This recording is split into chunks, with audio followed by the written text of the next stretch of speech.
right. Hello, everybody, and welcome. My name is Jim Ryan. I'm the Director of Research and Director of the Middle East Program at the Foreign Policy Research Institute, and I'll be chairing our session today on the Zimbabwe elections. This event is being hosted by our good friends and partners at the Center for African Studies at Howard University, and we thank them for having us on today, and I'm very glad to be helping out and chairing this discussion with you all today. We are here to discuss, as I mentioned, the impacts on U.S. foreign policy of the recent elections in Zimbabwe. We're going to be covering a number of different topics, mainly three things: the different positions of regional and international actors on the elections themselves, debates regarding sanctions in Zimbabwe, and debates surrounding lithium mining. And we have a fantastic and very full panel of experts to discuss all of these topics with us. I'm going to briefly introduce them all now, and then a more full bio will be pasted into the chat when it's each person's turn to speak. We are still waiting for one speaker to arrive, and that is Ibbo Mandaza of SAPES Trust. We'll fit him in after he arrives. So then we'll be starting off with Ringisai Chikohomero of ISS Africa. We'll then be moving to McDonald Lewanika of the Accountability Lab. Following McDonald, we'll have Gilbert Khadiagala from the University of Witwatersrand and the Center for the African Center for the Study of the United States in South Africa. Next, we will have Ambassador Charlie Ray, who is chair of the Africa program at FPRI. And finally, we'll have Michael Walsh, who is an affiliate of the Center for African Studies at Howard and also a senior fellow with us at FPRI. How this is going to go is I'm going to give each speaker a very brief amount of time to issue some opening remarks here, three to 5 minutes at most. And then we will open things up for questions and answers from the audience. Please feel free to post a question into the Q&A box or the chat at any time, and then we'll get to as many of them as we can as we approach the question and answer session. So with all that out of the way, I'm going to hand things over to Ringisai.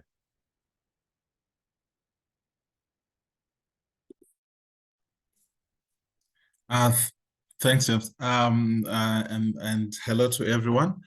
It's my pleasure to be part of this panel to discuss this topic. I think my opening submissions are to say, I think we're at a point where the United States needs to have a candid evaluation of its policy, foreign policy towards Zimbabwe, a candid evaluation of the relations and its position in terms of the re-engagement. I think the main thing for me and for us at the IIS has always been to try and understand that at this point it's difficult to divorce Zimbabwe from a region and the continent. So the foreign policy towards Zimbabwe has to be framed within this understanding of what is the ultimate goal to be achieved within the continent and within the region. What we have seen in the last 23 years is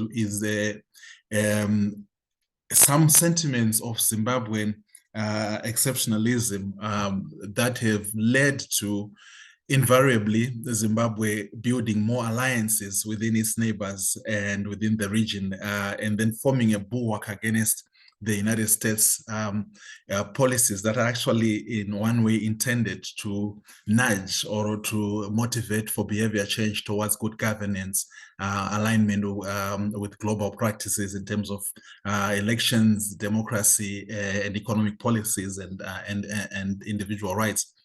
In most instances, we have had a bit of the negative in terms of the intended effects and impact. But from where I sit, I think we have an opportunity to have a candid evaluation to try and look at how do you repurpose and reposition the thinking and the approach towards Zimbabwe, and then to try and say what is more pragmatic I'm of the opinion that the United States has done well and should do well to continue to hold the line as one part of the approach, but at the same time try to look at what is the real politic, what is the more pragmatic approach towards actually achieving certain goals and building loose coalitions and alliances, and not doing it alone, trying to work cooperatively and in coalition with neighbors and member states and regional blocs towards inducing behavior change in Harare. Otherwise, without that being taken into account, the US policy seems more and more isolated, and the narrative that has been pushed has been mostly of hypocritical, anti-imperial, anti-Western, which seems to be getting more ground and gaining currency within the region. So that would be my kind of angle, and try to look at that. And as well as the role that the United States can play in the re-engagement efforts that are underway. At the same time, while it's holding the line, but also showing that there is some incentives towards engagements and incentives towards more cooperative and more cooperation towards a resolution of the 23-year-old crisis in Zimbabwe. That would be my submission. And I think as we discuss, we'll put in a bit of more evidence on how this is played out at the present moment and how this can be repurposed and reconfigured going forward. Thanks, James. Thank you so much, Ringisai, and perfectly on time. We'll pass things off now to McDonald.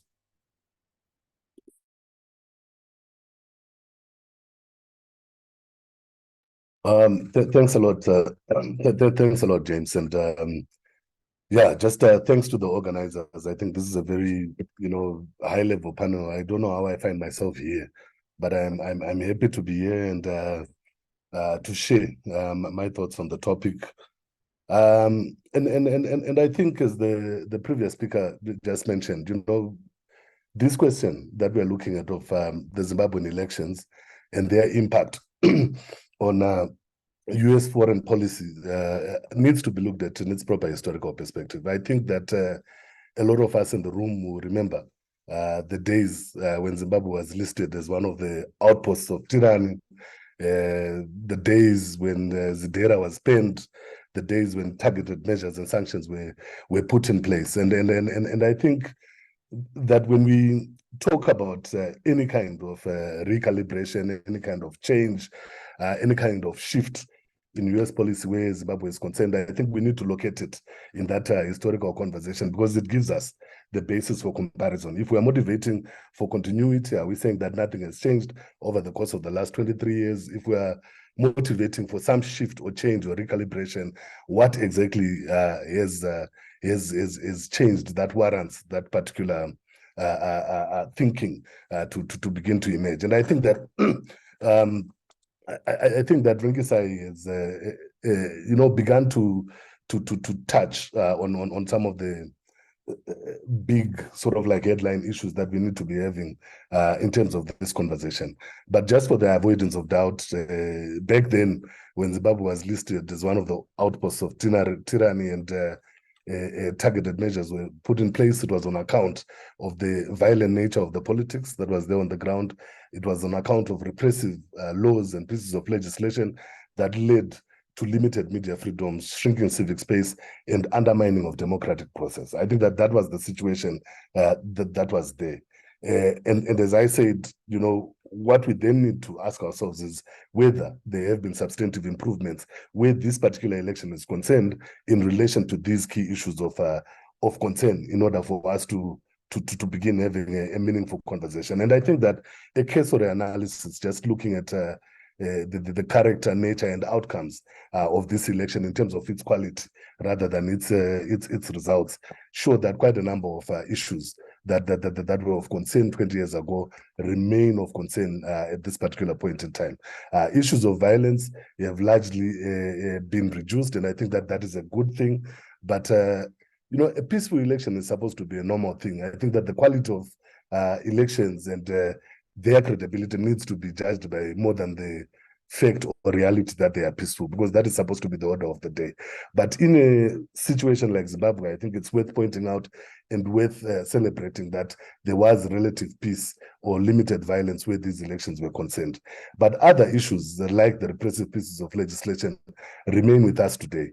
One of the things that I was reflecting on as I came to this conversation was actually that these are the kinds of conversations that can actually get people arrested on account of what they call the Patriotic Act in Zimbabwe, which is a new law that came into existence in July as part of the Criminal Law Codification and Reform Act, which is basically a law that seeks to gag people's ability to be able to engage freely and openly, especially with people who are offshore. So it's very easy. Someone can come and say, no, Michael, or Howard University or the Center for African Studies is an agent of the American government. And it makes it worse that Ambassador Ray is with us. Then they say, McDonald, you were engaging with foreign agents of a foreign government, saying bad things about the state and agitating for illegal regime change. But those kinds of laws are still in our midst. We have a law called, we have threats of a return of something called the Private Voluntary Organizations Amendment Bill, which has been on the terrain basically for the last 2 years. We can talk a bit more about that and prospects of its coming back under the new parliament. Media freedoms, a lot is still outstanding. And the issues of civic space and democratic process themselves are issues that were front and center in terms of the judgments where the election was concerned that were given by a variety of observer missions, not just the European Union, not just the Qatar Center, but SADC, and in some respects, the African Union and the Pan-African Parliament missions as well. So quite a bit has not changed there. But of course, in order for us to make sense of this conversation, I think that the only way we can be able to make sense of it in terms of what US policy in relation to this has to be determined by what we place value on. Now, the issue of pragmatism has already been placed on the table, and that approach basically suggests that things are what they are, and we need to embrace those and see how we can best be able to act perhaps strategically in respect of that.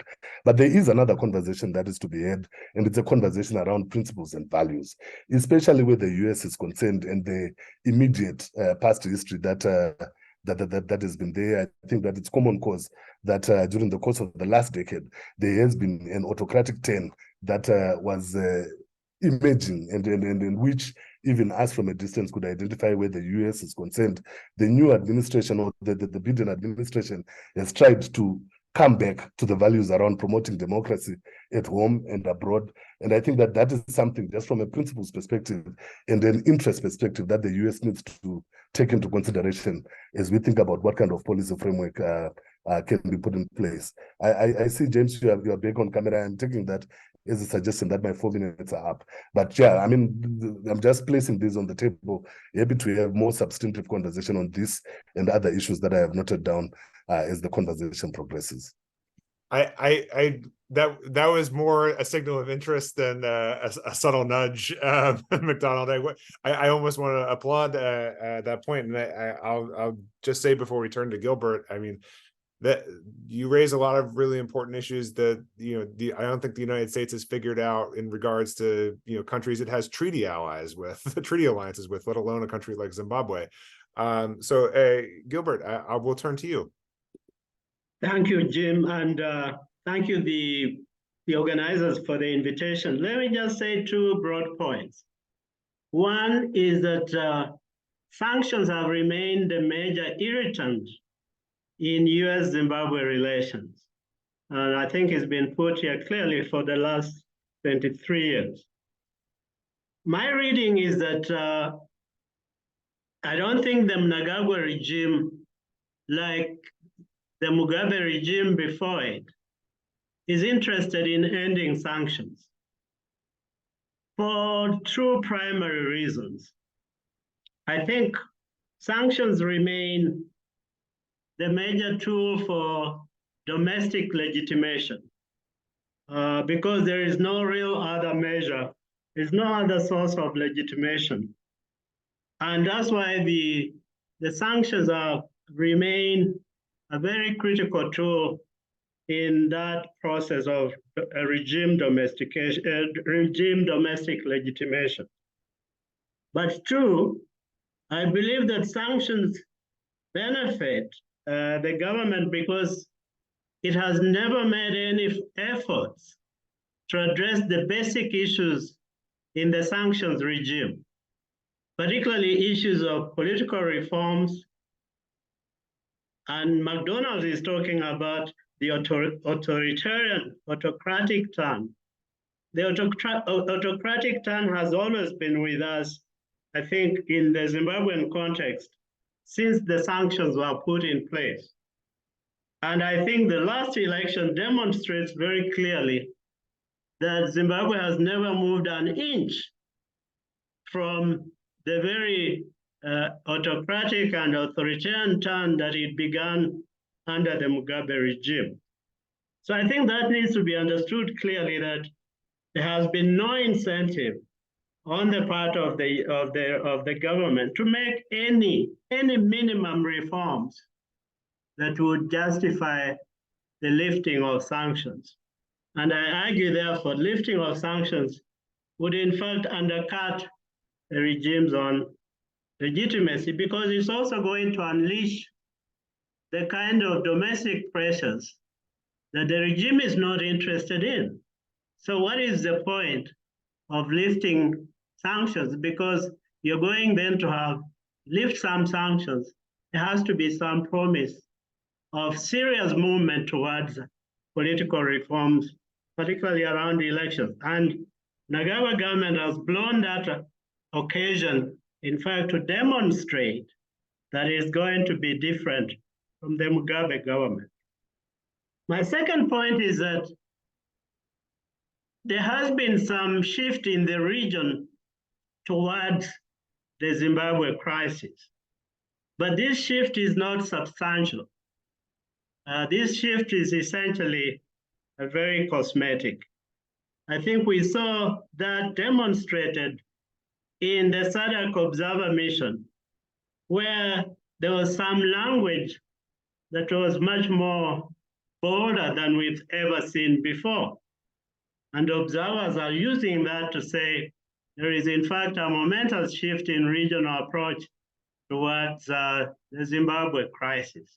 My reading of it, it actually hasn't been that important because if SADC had wanted to invest in a transparent and a clean election, it should have sent observer missions to Zimbabwe before these elections, which are described essentially as shambolic. So I'm not convinced that there is a substantive regional shift.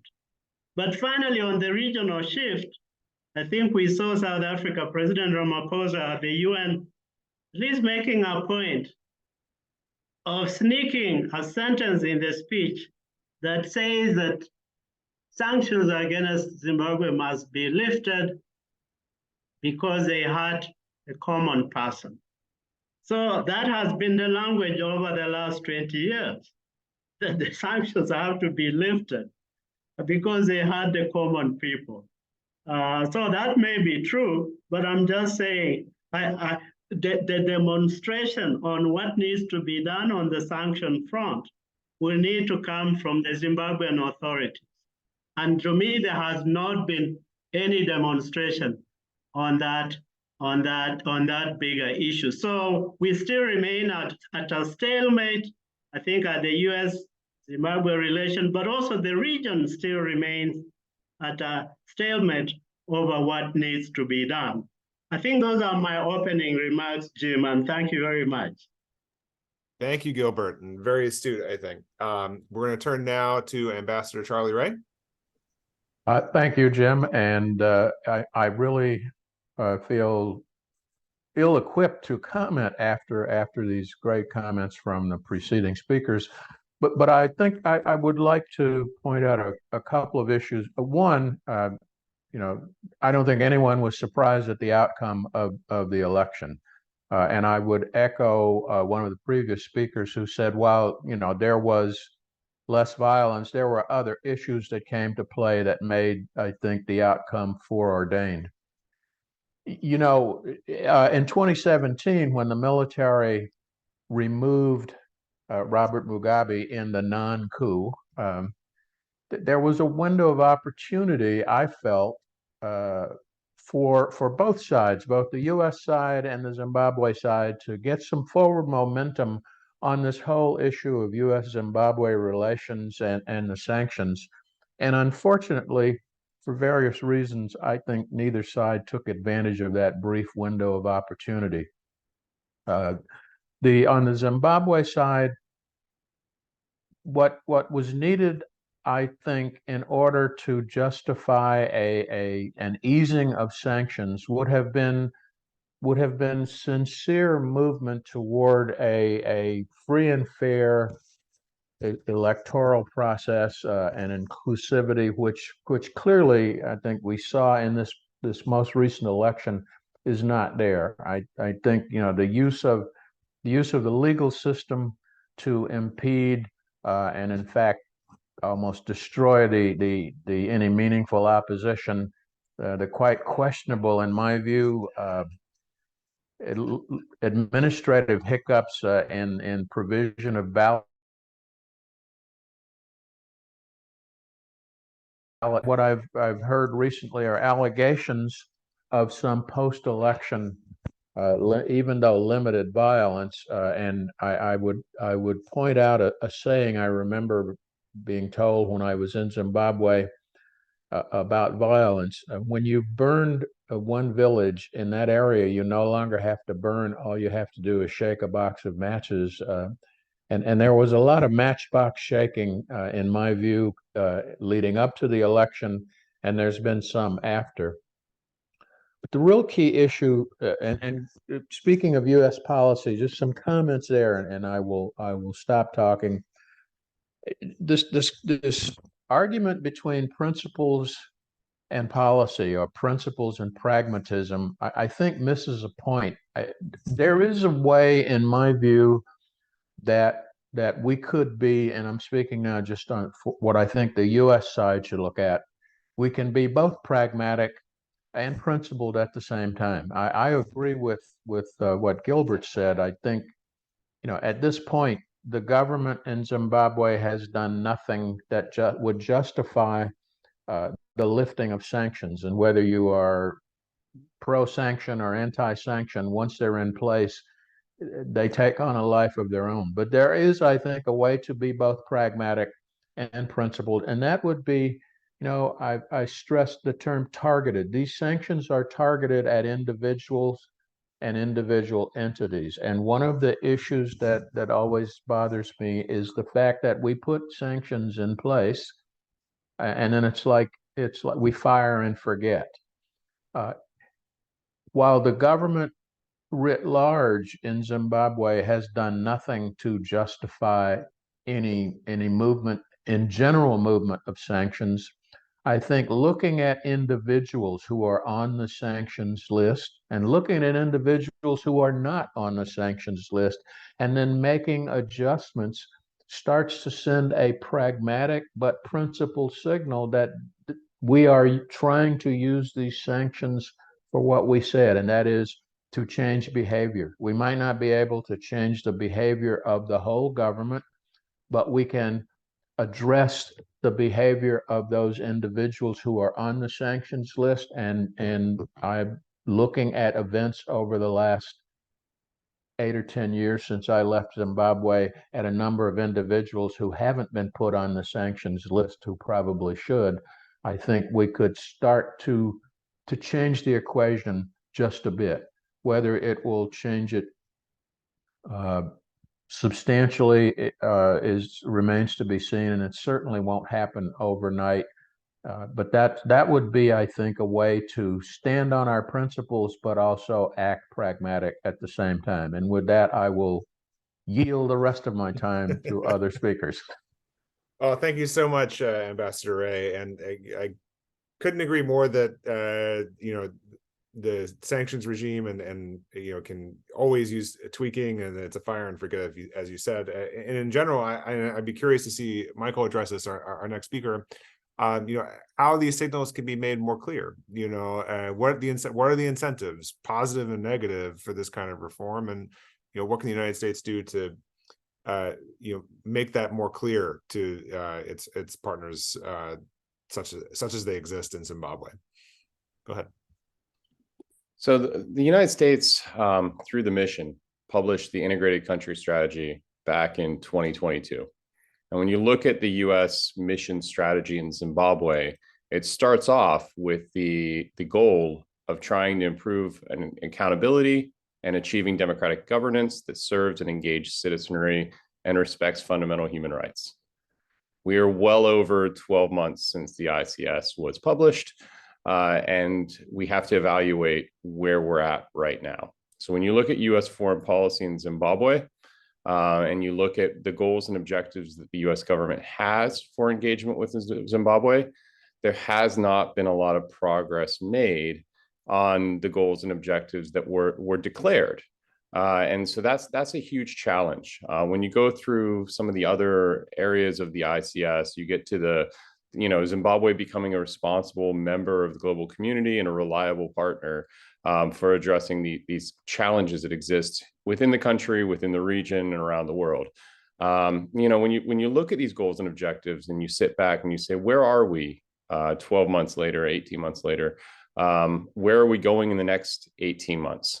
With all of the developments that have happened, with the EU withdrawing its support, with the debate over the sanctions, with everything else that's happening in the Southern African region writ large, not just within U.S.-Zimbabwe relations, it is important. I think that Ringisai made a very important point, that we're at an inflection point where we need to take a step back and really think about what is U.S. foreign policy with respect to Zimbabwe, and what is U.S. foreign policy in Southern Africa. When you look at the debate that's happening right now over the sanctions, I'm not really a person who is in a position to comment on what South African government or what the Zimbabwe government's position is on sanctions, except for to simply observe the fact that there's a legitimate domestic political reason why South Africa is making the point to withdraw sanctions. There is an impact on South Africa of these sanctions. At least there's a perceived impact.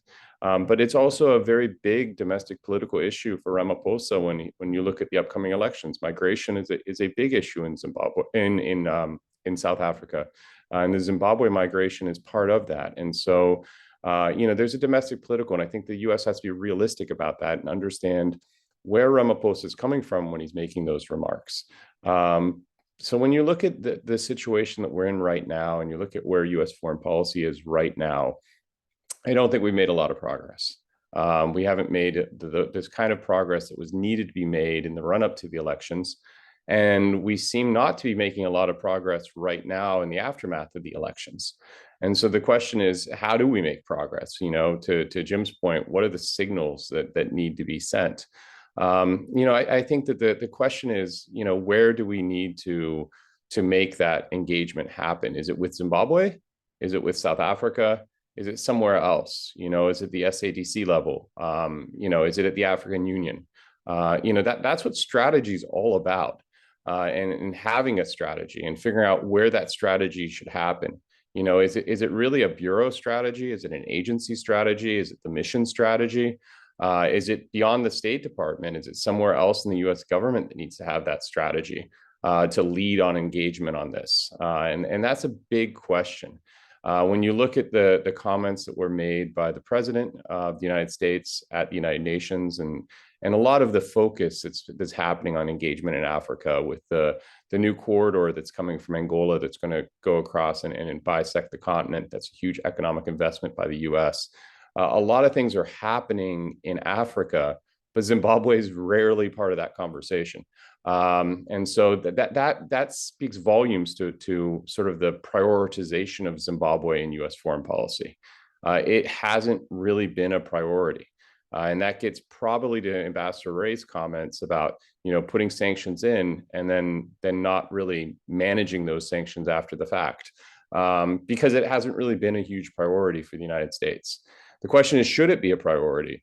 And we're going to be talking about 3 debates later that I think are really important debates in the context of Zimbabwe. There's the debate over the elections, there's the debate over the sanctions, and then there's the debate over what role Zimbabwe is going to play in this new rush for the exploitation of minerals in Africa, which was part of the Nigerian president's remarks at the United Nations, and making sure that Africans benefit from all of this.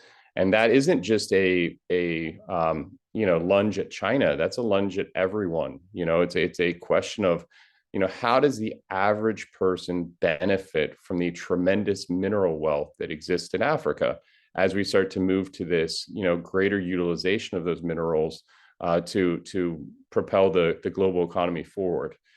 So I'll end with that. But, I think that, as we look to these debates we're going to be talking about in a second, it's just really important to take a step back and think, where is the U.S. today and where are we headed? Thank you so much, Michael. And I want to thank all of our speakers for being appropriately brief and punctual with these opening remarks. I want to give us a chance to dive into exactly the debates that Michael kind of closed out with here. And I think many of the points have already been addressed by different speakers at one point to another, throughout the conversation so far. But I think it might be a good opportunity to take whoever would like to take up either the elections issue, the sanctions, or the issue of minerals and development, which is a major part of the future of Zimbabwe. As I understand it, they have the largest lithium mine in all of Africa, and that's going to become an increasingly more important mineral for powering electric cars and batteries of all sorts. Likewise, there's the question of sustainable development, which has been key to the conversation that's been happening around the UN the last week and a half, 2 weeks. The UN certainly seems to be at an inflection point where they're increasingly concerned about meeting the goals that they set for themselves about 5 or 10 years ago in terms of sustainable development. We know that there's tremendous equity issues when it comes to the implementation of sustainable development goals in Africa. So there's a lot on the table. And we could go just around one more time, or if there's someone that wants to jump on something right away, I'm happy to mix up the order. And I'll also just say before I see back the floor, if anyone wants to pop a question into the chat, please feel free to do so at any point. We would love to have some engagement with the audience here.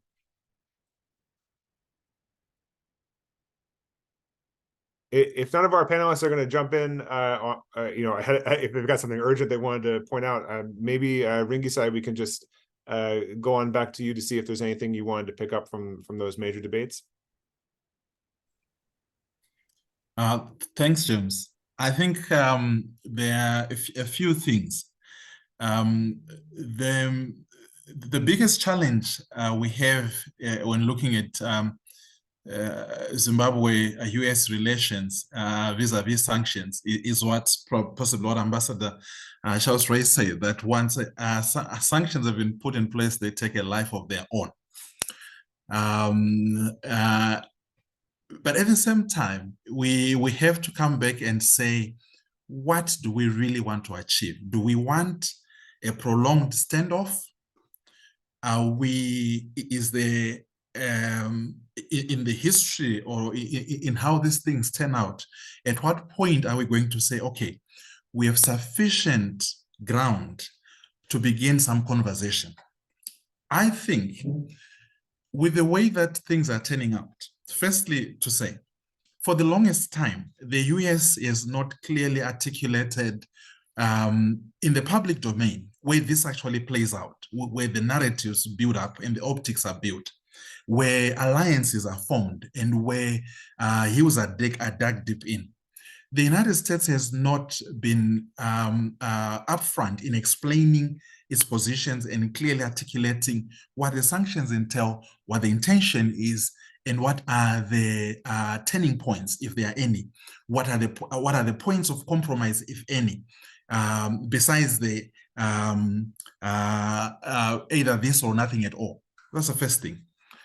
The second thing is to say, in 2013, when the sense and the feeling began to shift around from the Western countries, especially the EU and the United Kingdom, into 2017 and 2018, we get to a point where there is somewhat of an increased isolation of the US position on Zimbabwe. Not only from within Zimbabwe, but what can be perceived globally or maybe regionally. The third point is there is a perception of lack of coherence of what actually the values and principles are. So if you are sitting in Harare and you have been trying to study the US interaction with other African countries, which are actually, in terms of human rights abuse, in terms of property rights abuse, could be far off the line from where Zimbabwean is. And then you get into what I mentioned earlier on, the Zimbabwean exceptionalism, that there is, to an extent, where sentiments of an unfair treatment targeted towards Zimbabwe can begin to build up. And all that you are getting enough fertilizer for positions to harden, not for loosening of the soil. So we need at some point to have a gravitation towards discussion, to have a gravitation towards conversations. And I do agree with Michael that there could be, I'm not really privy to the whole gamut of the US machinery on international relations, but there is space within which the State Department's conversations at a government-to-government level or state level within the Zimbabwean functionaries could be aided either by the toning of rhetoric or some level of some shift in kind of perspective that there is some opening for conversation. Why I say this is, I think there's a desire for some impact or some effect or for some nudging of the needle towards some behavior that will change. And we need to do an analysis to say, the position that we have held for the last 23 years, has it really helped this behavior to change, or we seem to be stuck? And how else can we build a coalition? Because from my perspective is, without building a consensus within the African space, within the regional space, the US will increasingly find itself isolated on the Zimbabwean issue. And increased isolation on the Zimbabwean issue will only give Zimbabwe more fodder to fight against this. You need to remember that Zimbabwe is really dexterous as geopolitical diplomacy. This is the reason why we don't have the SADC tribunal at the moment. This is the reason why there's so much confusion as to what does the SADC actually do with the report.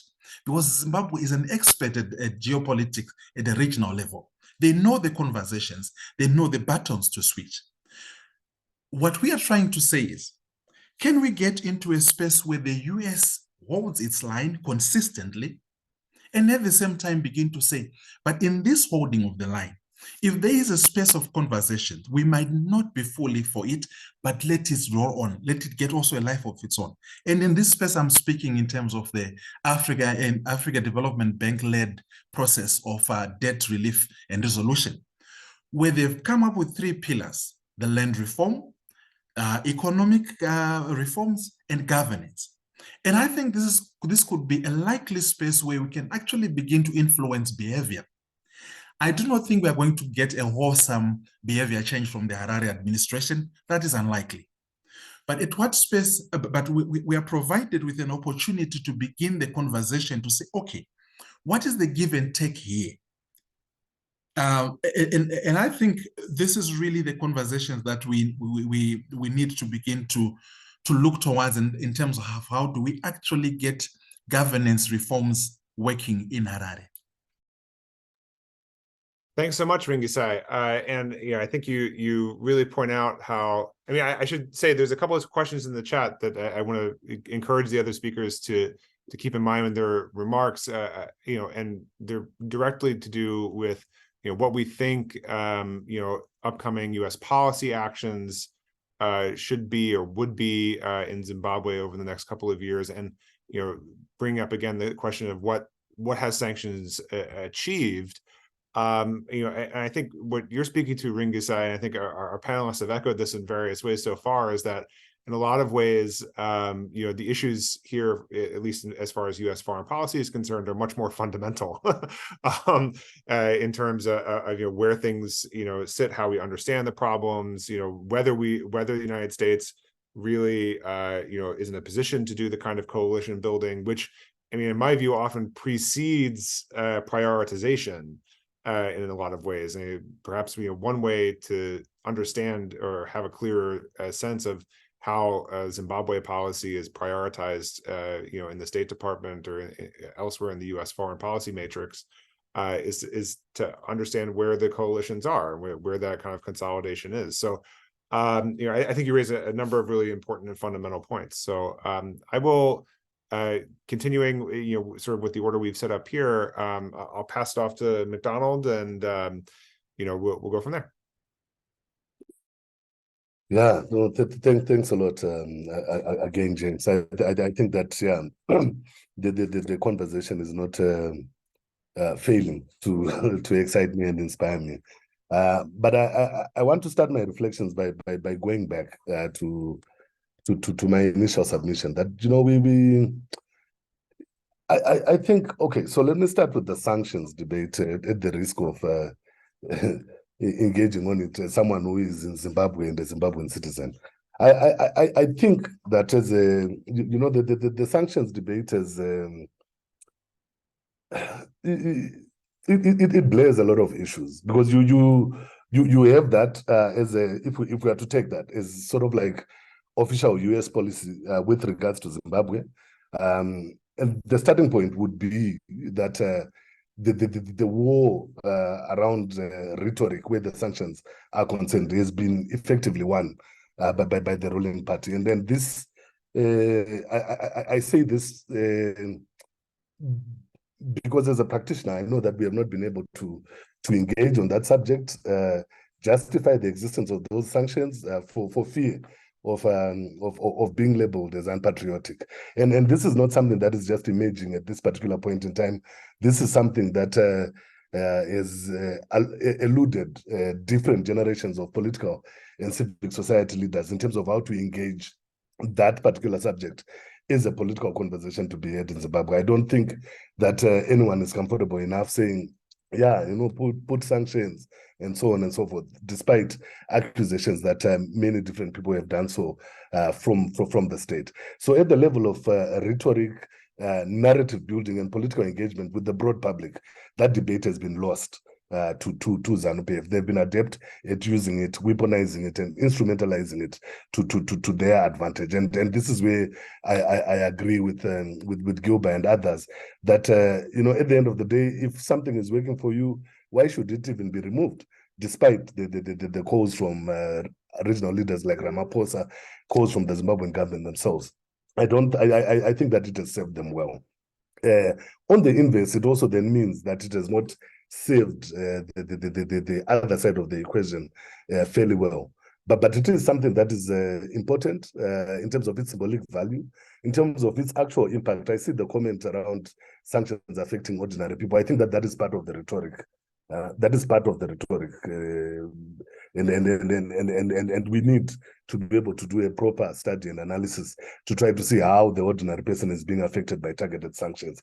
But that is part of the rhetoric, part of the narrative that has been lost, and part of what ZANU-PF has been using to frame the political context in Zimbabwe. I think that sanctions have allowed them to frame the political context as an anti-imperialist battle of them against the US and Britain and so on and so forth.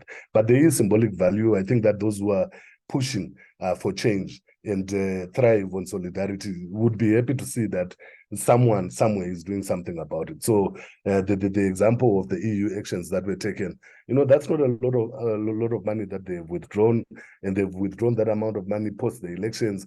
The effect itself is going to be limited, but it's got a lot of political and symbolic value. I just want to put that out there. Then come back to the policy question.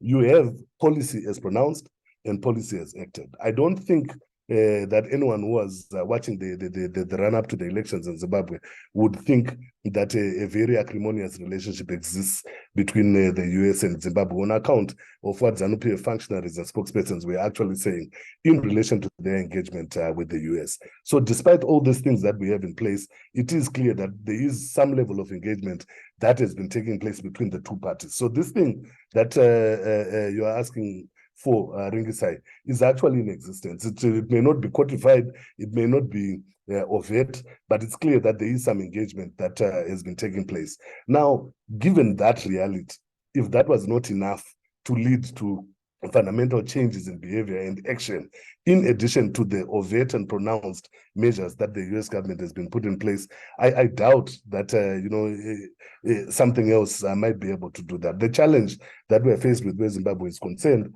is that you've got a regime that is very dynamic and is made up of different colors, and which in the main it does not care about reputation. So reputational pressure, these kinds of measures, scandalizing them, does not necessarily work on them. So we need to think about what to do differently. And I'll then just quickly go through what I think needs to be done differently. I think that the approach where Zimbabwe is concerned needs to be informed by, we go back to the conversation of principles. US foreign policy where Africa is concerned must be clearly understood. It must be value-based. It must be principle-based. That way, you then run away from the kinds of challenges that Ringisai also placed on the table, where you've got a comparison saying, Zimbabwe is being targeted, but there are coups taking place in West Africa and stuff like that. I think that a foreign policy that is based on principles and values, and that calls a spade, before we get to these economic interests and issues and stuff, would save it a bit better in that respect. That's the first thing. The second thing is that instead of just focusing on punitive measures, we also need to begin to think about what it is that we can actually be able to do to positively to sponsor reform. And part of this is stuff that can be done in Zimbabwe, but part of it also relates to how the US is engaging with people who are with countries that are falling into the frame of democratizing, so to speak. So what happens to countries like Malawi? What happens to countries like Zambia? What happens to countries like Ghana, who have had clear democratic developmental trends, also matters and sends messages to people in other places. But in place, beyond focusing on punishing those who are intransigent, what are we doing with those that we perceive to be reformers and are pushing forward the reform agenda? In other words, I think, given that we have a shared understanding that not much has changed where Zimbabwe is concerned, the question that we really must be asking ourselves is what can be done differently to encourage positive action? Because clearly punitive measures alone are not working. What is it that we can be able to do differently beyond punishing? How do we incentivize and strengthen, especially citizens' agency and people power? Because ultimately, that is where it's at. If at the end of the day, the US does not have a policy of intervening in domestic affairs and so on and so forth, it means that at the end of the day, it is left to the people on the ground to achieve the kind of change and reforms that they seek. What then can the US government and its policy do to strengthen that kind of agency and people-centered movement building and power in terms of the different instruments that are at its disposal at the end of the day? So I'm advocating for a reframing of the question so that we can be able to begin to come up with new answers to the problems that are clearly 2 decades old. Over.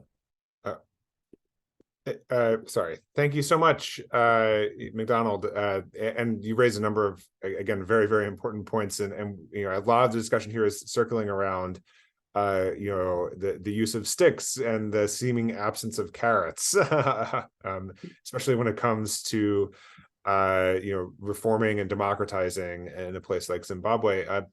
Gilbert, turning to you, can you shed any light on, what effective carrots might look like in this situation?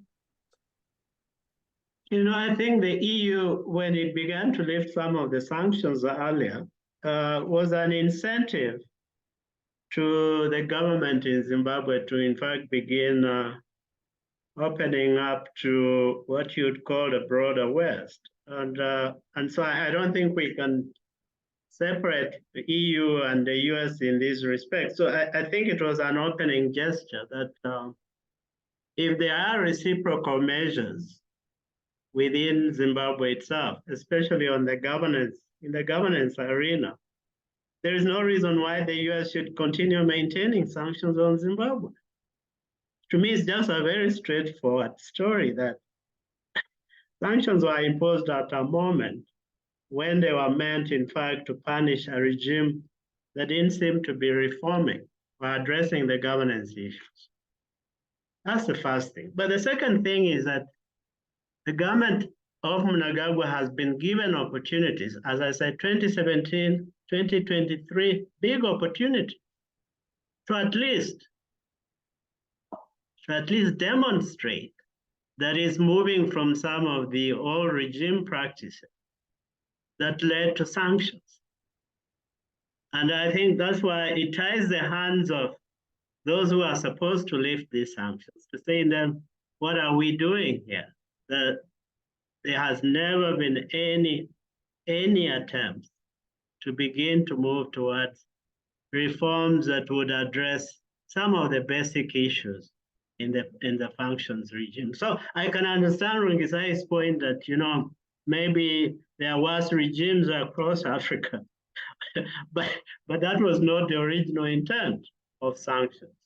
So I don't know how you bring that discussion of the comparative authoritarianism into the debate, because it muddies the consensus about, in fact, pressure from African civil society is that the US should be doing more in terms of democracy promotion, in terms of addressing egregious human rights violation by regimes, and the US should not be engaging these regimes. So if we go back to the old debates that no, human rights don't really matter because sanctions are actually an irritant, and that we should now just go back to the argument we had that minerals are important here.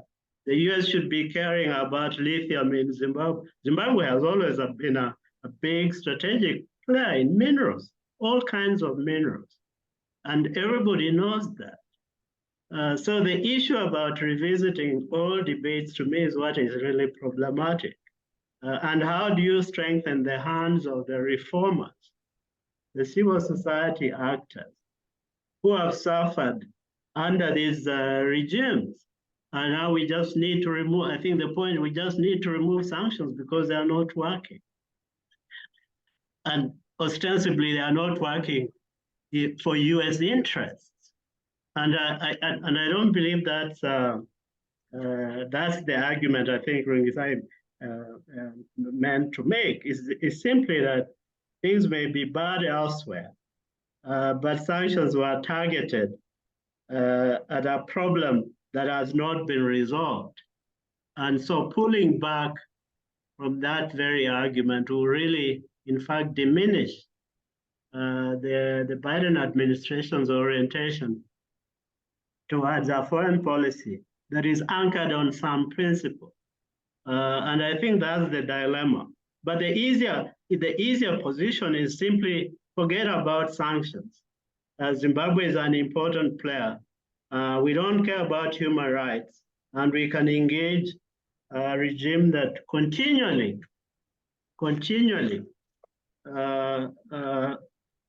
goes against the basic principles of a democratic regime.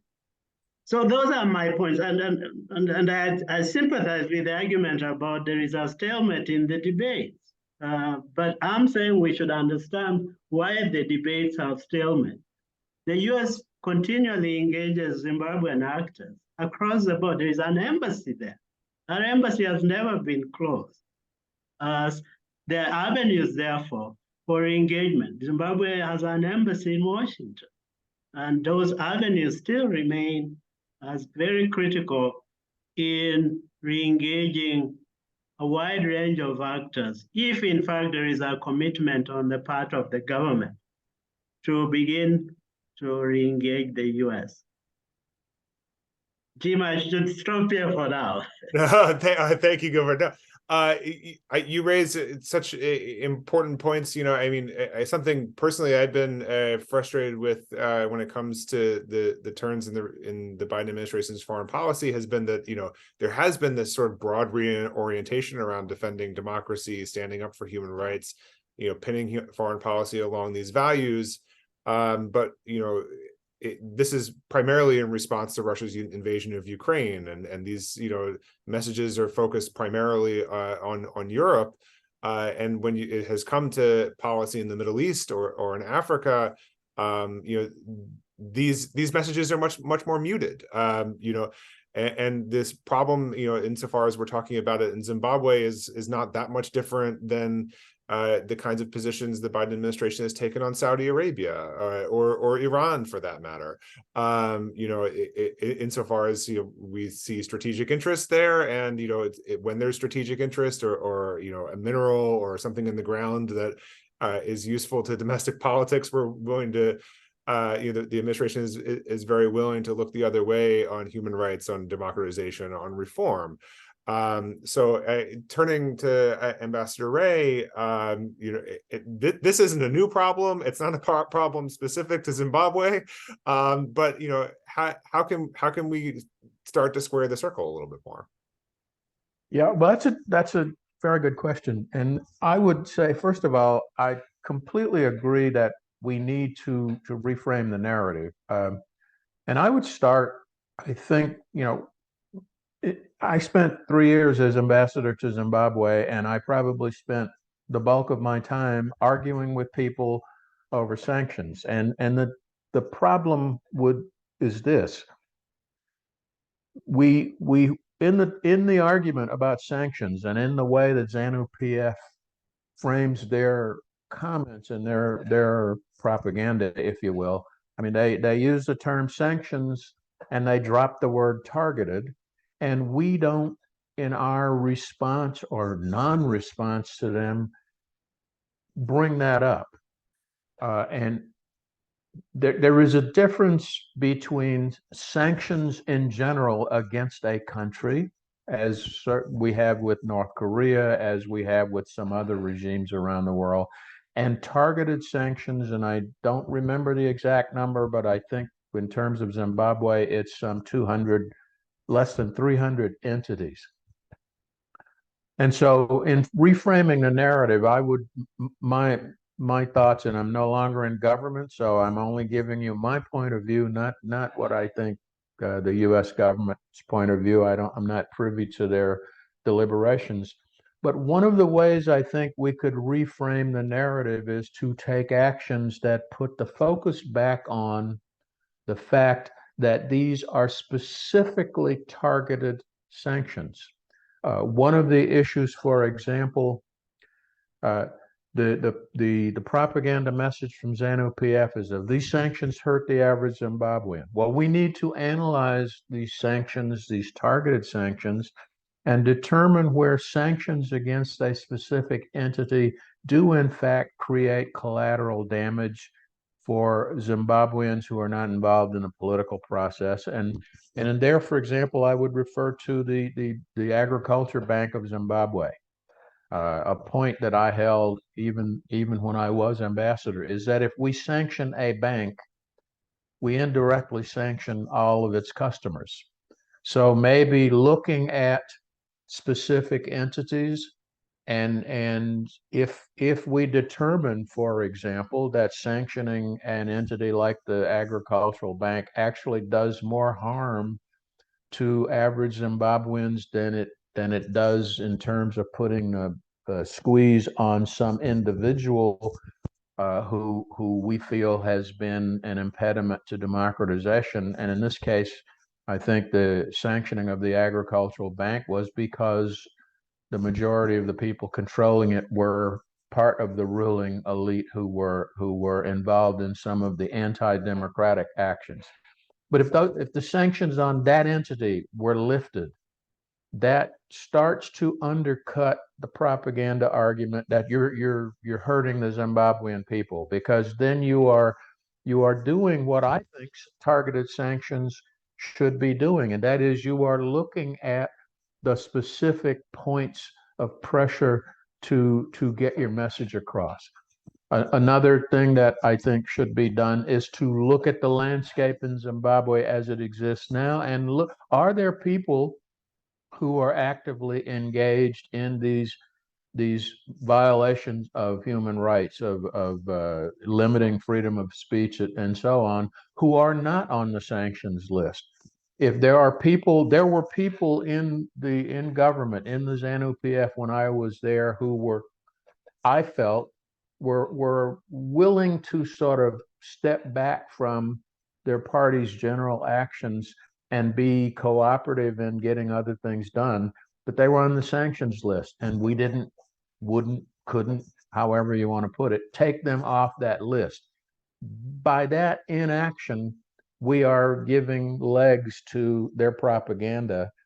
And I think if we, and I'm speaking now just as what can the US side do if we start to actually target these sanctions and take action as in real time in response to events on the ground, we can then reshape, I think, the narrative around sanctions for Zimbabwe. And one final point, I would echo what Gilbert said. We should have a policy that is based on principle. It should be, I think it should be pragmatic, but also based on principles. And I think some of the actions that we take, we don't really always adhere to that. Probably can't always adhere to that, but we just recognize that and move on. That in terms of Zimbabwe, though, I think we need to reframe the narrative and get the message back to these are targeted sanctions with we cannot change the government as a whole, but we are targeting individuals and individual entities to change their behavior, and the sanctions should respond to that change or lack of change. Thanks so much, Ambassador Ray. Turning to Michael, I maybe give you an opportunity to pick up where the conversation has just left off. You know, I might ask, you know, how do we understand, we tend to understand transactionalism in foreign policy as a kind of negative thing. Like it's not the way we would like to deal with true partners, in a quid pro quo transactional way when it comes to, deals on commerce in exchange for, cooperation on larger foreign policy issues. And it tends to be a way of doing things that pushes rights, reforms, humanitarian issues to the side. Does it have to be that way? And could it be different? Could transactionalism work in a more positive direction with a country like Zimbabwe? There's a lot of opportunities for transactionalism right now. I mean, when you look across the border in Mozambique, with this situation with insurgency and terrorism that's existing in Mozambique right now. This gets back to one of the goals that's outlined in the ICS. Mozambique is, I think, higher than Egypt right now in terms of where it sits in the global terrorism index. It's higher than a lot of other places on the continent. Clearly, it's, I think, in the top 15 right now in the world. Mozambique is a big issue. And we can't ignore Mozambique. The United States government can't ignore Mozambique like it has ignored Zimbabwe for a very long time. Mozambique is an incredibly important country in the context of where the global war on terrorism is headed and has headed, and what impact it's going to have on the global economy. So I think there is a focus on Mozambique right now that is new, and that creates opportunities for transactionalism, because CT cooperation is something that the U.S. desperately wants in Southern Africa. I think that's something South Africa desperately wants in South Africa as well. I mean, it destabilizes the region. It's not just a Mozambique issue. It's a Southern Africa issue. So there's an opportunity for transactionalism definitely on the CT side of the house. That's a risk for a lot of the things that we've been talking about on the human rights promotion and all these other things, because clearly if you get into the whole problem of trying to choose between security and values, or valuing security above all other values. But that is an issue, and there's a transactional opportunity there to engage the Zimbabwe government to try to promote CT cooperation, because there is a very long border between Zimbabwe and Mozambique, and that's an important issue. There's another transactional opportunity I talked about earlier with South Africa. I mean, Ramaphosa has made it a priority issue. I mean, it was something that was raised in the context of the UN conversations, to call for an end for the sanctions. So there's an opportunity for a transaction right there for the US if it is serious about resetting relations with South Africa and it wants to help South Africa move forward on some of the priority issues for South Africa. In that discourse and in that narrative that's been created, regardless of whether, this is, normatively a debate that we want to get into, there's a perception there that these sanctions do harm ordinary Zimbabweans. And there's a bigger perception that they harm people outside of Zimbabwe as well, including South Africans. And so, there's an opportunity for transactionalism there as well. So there's a lot of opportunities here for transactionalism. Whether that's a good thing or a bad thing is a whole nother sort of ball of wax, which we could get into over the course of a 10-day summit if we wanted to. But, there are a lot of opportunities for transactionalism. On the lithium conversation that we were having earlier in the conversation about lithium, I mean, clearly, you have a huge percentage of the world's demand could be met by Zimbabwe. Minerals are still a huge export of the economy. It's the biggest export of the economy. So there's an opportunity there. Whether that's a good thing or a bad thing is just a reality. And so there's a lot of opportunities for transactionalism. But then you get back to the whole question about, should the US policy in Zimbabwe be transactional, or should it be something more? And that's a whole another question. And that's why we really do. I mean, when you look at our integrated country strategy for Zimbabwe, it's terrible. It is not a good strategy. It is not a strategy that gets us to an outcome that the US needs to achieve in the context of the country, in the context of the region, in the context of the world.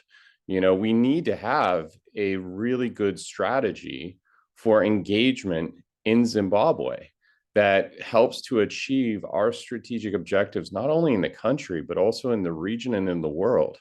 And the strategy that we have in place is just extremely bare bones. And it's not clear what it's going to achieve. It hasn't achieved much to date. So I think one of the things we need is to have an ambassador at the post and to have a rethink on the integrated country strategy and to move forward with a complete rethink of what we're doing in the country. And that rethink needs to take into consideration what we should be doing in the region and what we should be doing with our reset with South Africa, with our CT mission in Mozambique, with our new corridor that we're building across Africa. It needs to, Zimbabwe is a part of all those conversations. Zimbabwe isn't just some asterisk country that you can just deal with on its own. And that's how we've been dealing with it largely. Zimbabwe is actually an integral part of a lot of other conversations the US needs to have about our policy in the region and the world. And, I think it's about time that we sit down and have those conversations as a country and figure out where we want to go. Over. Thanks so much, Michael. We have about 20 minutes left on our schedule for today. I again want to encourage folks in the audience to submit questions. We have plenty of time and space to address those. I think perhaps on this round, go ahead. Yeah, I was going to ask if any of our panelists had questions or comments for each other. So Ringisai, I'm going to just pass it over to you. Sure. Thanks, James. Just to really, I resonate a lot with what Michael is saying, and this is based on a few things. You'll be surprised, James, how many people cannot separate the difference between the OFAC and the executive orders and ZIDERA. And in a context where there's been no articulation of what is what for 20 years, where there is a conflation of issues on what aspect is meant to deal with what. When you try to explain to a forum that actually Zimbabwe has not been stopped from borrowing because the matter has not arisen in the International Financial Corporation because it still has arrears, you know. So there is no sanction against Zimbabwe's borrowing that has been enacted or put into action because Zimbabwe still has arrears and then that it cannot actually borrow in the international market. And this conversation is lost. Now, when you lose out such key aspects of the components of the policy and they are not well articulated and engaged with, and the narrative is not built in sufficiently and communicated sufficiently, and you allow the weaponization of the policy, it then creates a space where you begin to look at Zimbabwe as an isolated case and does not really build on what could the potentials of actually building a coalition around it. I think my first point was to say Zimbabwe has to be seen as part of a regional policy towards SADC as a region and Africa as a continent. The isolation of it makes the policies ineffectual. But if it is understood in the broader matrix, one. The second thing is, if there is a clear assessment framework, one of the questions that I keep being asked to say is, are there any milestones along the way? Or is it an either-or regime? Are there any key milestones of achievement to say, okay, if we see this, these are good indicators for us, without us achieving an outright realization of what is written down and prescribed. If we see these efforts, little as they might be, these are clear indicators. And the conversations, especially in the region with regional governments, is we have not seen if there are any possibilities of compromise. We might not get it all to all, but where are the spaces of building on compromise and negotiating and having the conversation? I really like what the ambassador said to say, there is need to push back on the over-weaponization and clearly indicate where the sanctions have been targeted to and they have impact on the individuals and their suffering, and is research being done on that? And this is really the role of the civil society to say, are we building a body of evidence on what is happening on the ground? And with this body of evidence, are we able to articulate clearly on the various forms of sanctions against Zimbabwe, what each has done and what is the impact, and how can we have conversations internally and externally on these issues? I think that would be my submission for now.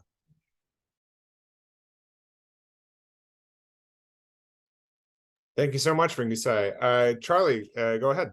Yeah, one other thing that I would like to add, and I'm sorry, I forgot to mention this when I was talking. One other issue where I think we could move the narrative, and this is one that I pushed to a degree, perhaps not as strongly as I should have when I served in Zimbabwe.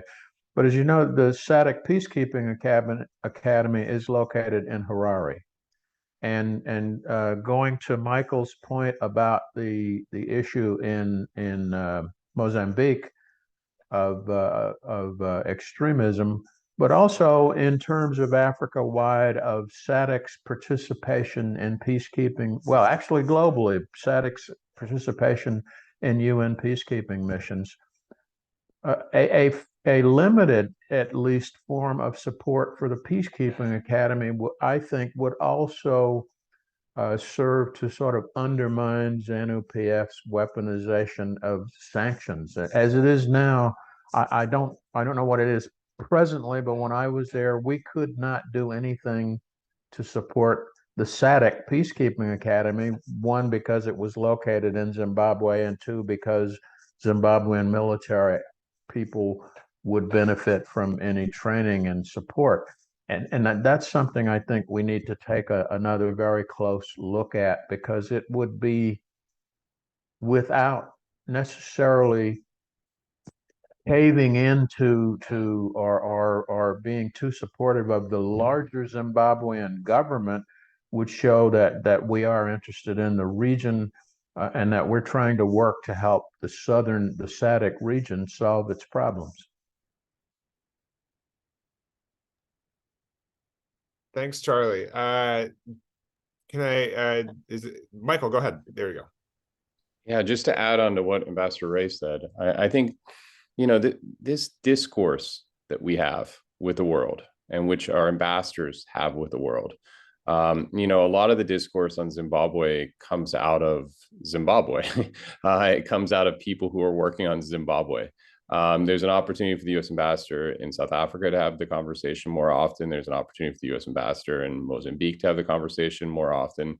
There's a lot of opportunities for these conversations to be had. But to the point that Ringisai made, to the point that the ambassador made about, really coming up with a argument here for U.S. policy, to provide evidence for that argument, to be able to say that this is logical.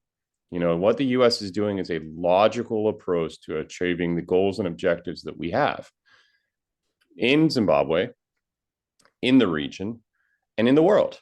That's the argument that needs to be had. But when you look at, just the events, the discourse in DC, look at think tanks who cover Africa. How often do you see a Zimbabwe article in those think tanks?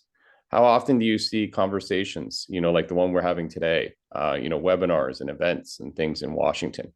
You see a lot of things in London all the time. You see a lot of discussion on South African television. How often do you see it in the Beltway? How many people actually are engaged in Zimbabwe issues in Washington, D.C.? Not very many. So I think that you have to do two things. You have to make a compelling case and make a logical argument that U.S. foreign policy is rational and that we're actually moving towards the goals and objectives that we have set, and those goals and objectives make sense. And if we're talking about the sanctions, that the sanctions actually help to achieve that. You have to make that case. So that's the first thing. And then second thing is you actually have to elevate this on the policy platform. You have to make people care about this issue in the U.S. Now, you can make them care about it because you can put it in the context of our relations with South Africa. You put it in the context of counterterrorism. You can put it in the context of global competition with China. You can put a lot of boxes and make that much more relevant conversation. So you need to raise it on the policy platform as well. So I think you need to do those two things. And I think that would help to make this conversation a lot more effective in U.S. policymaking circles. Thanks, Mike. Can I jump in here? Please go ahead, Gilbert. Ringisai and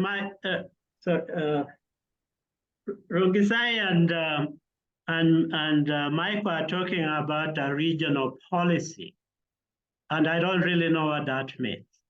There have been discussions within the SADC region on the Mozambique issue. That's why there is a summit mission there. What SADC doesn't want to do is have a debate on governance in Zimbabwe, because SADC doesn't talk about governance in member states, at least in an open forum. And there will be heavy divisions within SADC if SADC has to go that route. Why? Because SADC has experience in dealing with Zimbabwe issue from 2008 into 2013, when the Zimbabwe issue was a regionalized issue.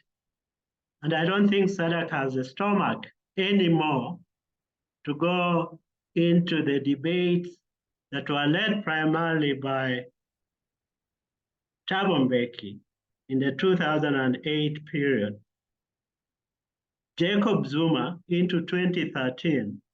And Michael, if you look at the SADC debates about we need clean and transparent elections in Zimbabwe, and Mugabe would listen to them and tell them, you guys go back home and don't try to preach to me. So I don't know what the argument on a regional policy is going to look. What is defined as a regional policy on Zimbabwe is essentially a bilateral conversation between South Africa and Zimbabwe. And that has been a very consistent debate. The debate has been consistent on the line of a consensus that those sanctions should be removed. And that is why in 2023, Ramaphosa would make that statement at the UN. Therefore, it has been basically a bilateral discussion.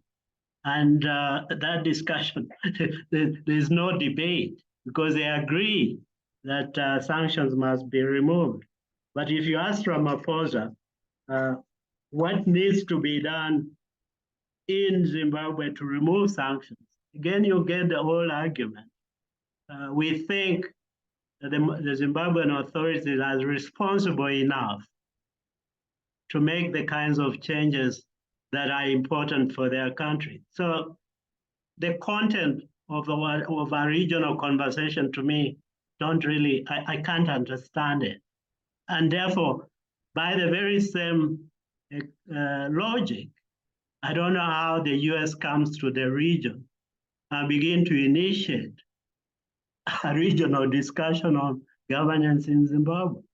There are other issues that the US is grappling with, even in bilateral relations between South Africa and the US. I don't know whether they would have time to begin now to pull the other SADC countries into conversations about this is what we now need to do. We need to reposition ourselves on Zimbabwe, and especially on the sanctions issue. I don't think it's a realistic debate. Thank you. Yeah, and I'll just say something in response to that. So I think we're talking about two different things. So I'm talking about the Office of Southern African Affairs within the Bureau of African Affairs, the State Department. So I guess sub-regional level, but I'm talking about sort of on the US side of talking across the missions, not necessarily talking about SADC and engagement in a regional body. So, but yes, I your point is well made, and I think it's important to keep that into consideration. Thanks, Michael, for that clarification. McDonald, I want to turn to you.